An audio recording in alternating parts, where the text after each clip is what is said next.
पालघर जिल्ह्यातील अवैध धंद्यांवर पोलिसांनी मोठी कारवाई करत 4 वेगवेगळ्या गुन्ह्यांमध्ये तब्बल 38,83,666 रुपयांचा मुद्देमाल जप्त केला. पालघरचे पोलीस अधीक्षक डॉक्टर बाळासाहेब देशमुख यांनी जिल्ह्यातील अवैध व्यवसायांवर कठोर कारवाई करण्याच्या सूचना दिल्यानंतर ही संयुक्त मोहीम राबवण्यात आली. 16 जुलै 2026 रोजी स्थानिक गुन्हे शाखा पालघर आणि स्थानिक पोलीस ठाण्यांच्या पथकांनी मुंबई अहमदाबाद राष्ट्रीय महामार्गावर गस्त घालत असताना मिळालेल्या गोपनीय माहितीच्या आधारे ही कारवाई केली. महाराष्ट्रात प्रतिबंधित असलेल्या तंबाखूजन्य पदार्थांची अवैध वाहतूक करणाऱ्या 4 वाहनांवर छापे टाकून 4 आरोपींना अटक करण्यात आली. तलासरी पोलीस ठाण्याच्या हद्दीत 2 स्वतंत्र कारवायांमध्ये अनुक्रमे 18,68,000 रुपये आणि 10,55,666 रुपयांचा मुद्देमाल जप्त करण्यात आला.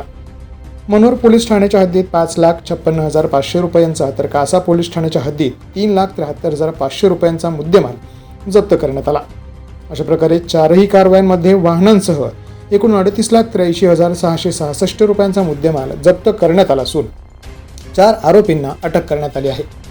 ही कारवाई अप्पर पोलीस अधीक्षक विनायक नरळे, उपविभागीय पोलीस अधिकारी निशिता गुजर, उपविभागीय पोलीस अधिकारी अमेय गवळी आणि उपविभागीय पोलीस अधिकारी समीर महरे यांच्या मार्गदर्शनाखाली पार पडली.